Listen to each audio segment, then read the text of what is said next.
Na roda da cura eu vou para dentro de mim. Nas trilhas da luz eu sou as sombras dos cantos de mim.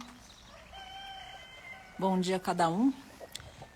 Estou aqui colocando para vocês uma reflexão a respeito do resgate. Quantas vezes a gente fica tranquilo falando, foi resgatado, foi resgatada, tá em paz agora no Vale da Rainha, tá em paz em um santuário, tá em paz em um abrigo. E sem dúvida nenhuma, eles encontram paz, dignidade, amor nesse serviço. Mas a gente precisa lembrar que muitas vezes o apoio que é recebido durante o resgate precisa também ser mobilizado para depois do resgate. E é para isso que eu venho aqui hoje, para pedir essa mobilização. Quero mostrar para vocês, a gente tem 3 casos nesse momento aqui no Vale da Rainha de cuidado intensivo, fora os que estão ainda em cuidados intensivos em Cunha, daquele resgate de mais de 300.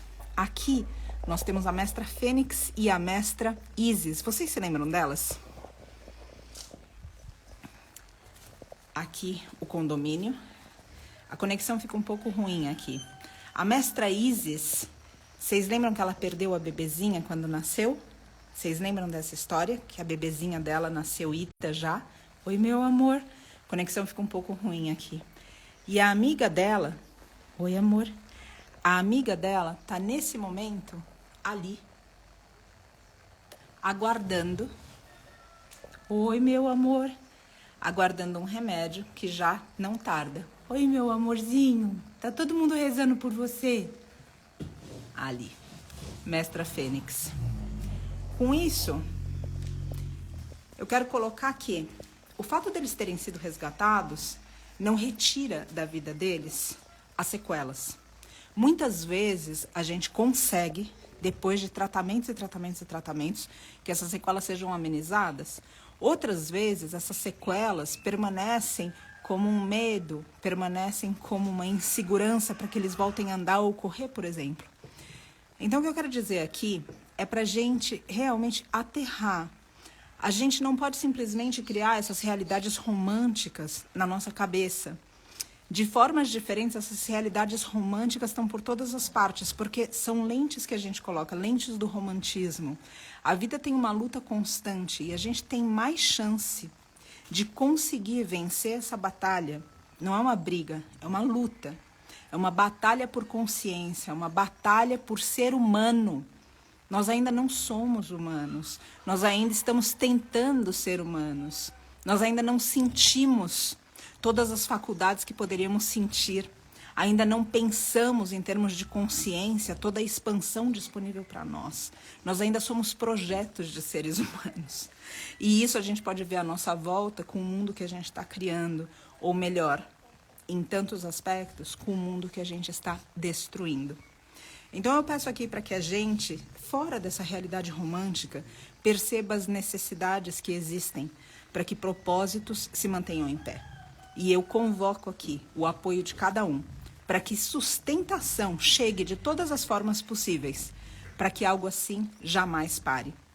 Isso aqui precisa parar quando não existir mais vítima, quando o agressor for regenerado. Isso jamais pode parar por uma questão da 3D, como recurso financeiro.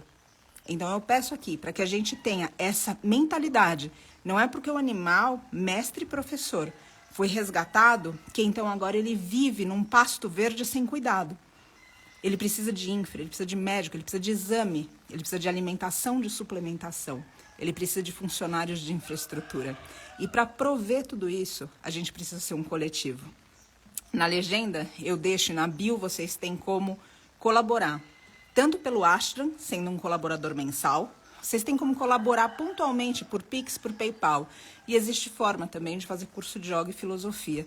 Comigo tem um outro perfil, yoga.vale da rainha, que vocês têm mais informações a respeito. E a ideia de todo esse serviço não é apenas resgatar. A ideia de todo esse serviço é conscientizar. Porque tudo isso daqui poderia ser prevenido se a gente fosse, de novo, humano. A gente ainda não é humano. A gente poderia ser. E eu tenho fé que um dia seremos. Mas nesse momento somos projetos de nós mesmos. E cada vez que a gente abdica de ser justo, cada vez que a gente abdica de ser compassivo, cada vez que a gente abdica de se colocar no lugar do outro, a gente deixa de ser humano. E a gente vira esse projeto, essa caricatura do que poderia ser um ser humano. E não foi ninguém que fez isso para nós. Foi a nossa covardia, foi a nossa desistência, foi o nosso romantismo de acreditar que as coisas funcionam sem essa luta e essa batalha, que precisa ser enfrentada dentro do coração de cada um. Então eu peço aqui apoio para essa missão. E apoio também, apoio para cada um de nós, em forma de oração, para que ninguém arrede o pé dessa senda, que trata a nossa evolução também, à medida que a gente consegue, diz a respeito da nossa evolução, à medida que a gente consegue estender a mão para o outro.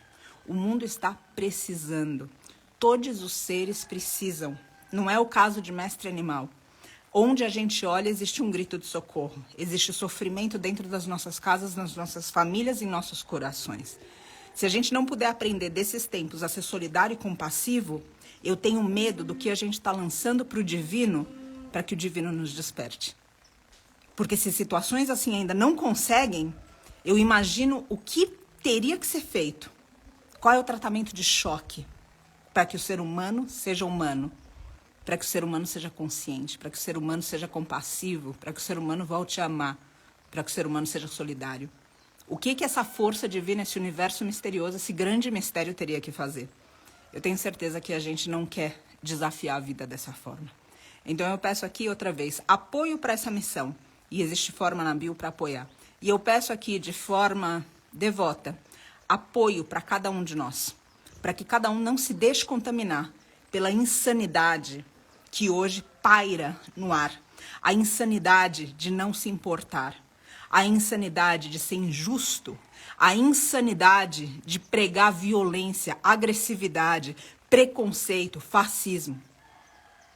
Eu rezo aqui para que a gente deixe de ser projeto e caricatura de ser humano, para que a gente deixe de ser uma distorção de quem a gente poderia ter sido, para que a gente comece a ser quem de fato a gente é.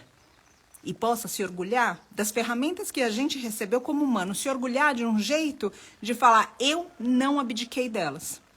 Eu usei das ferramentas que me foram dadas, em forma dos meus talentos, dos meus dons, cada um de nós. E eu usei isso não para ganância e ambição própria, mas para benefício dos demais. Aí eu sinto que um mundo diferente vai acontecer. Antes disso, essa realidade romântica, como viveram felizes para sempre, e cada um sabe que nenhum relacionamento se sustenta assim, é uma luta diária para o amor prevalecer. E assim é em cada faceta da vida. E essa luta é interna e é no coração. E cada um precisa ter coragem, força, discernimento, valentia, braveza para encarar essa luta dentro. E aí a gente vai ver um mundo diferente aqui fora. Depende de nós. Chega de romantismo. Vamos realmente olhar as coisas como elas são e amparar o que a gente consegue. Aí, outra vez, vai ter mudança. Enquanto a gente ficar fingindo que não existe, enquanto a gente colocar um véu e dizer, foi resgatado, já está tudo ótimo. Ah, isso daqui tem alguém cuidando. É como se a gente tirasse a responsabilidade nossa. Existe muito a ser feito. E é só com o braço de cada um de nós, com os braços de cada um de nós, que a gente vai conseguir trabalhar nessa obra como um todo. Agradeço por aceitarem essas reflexões.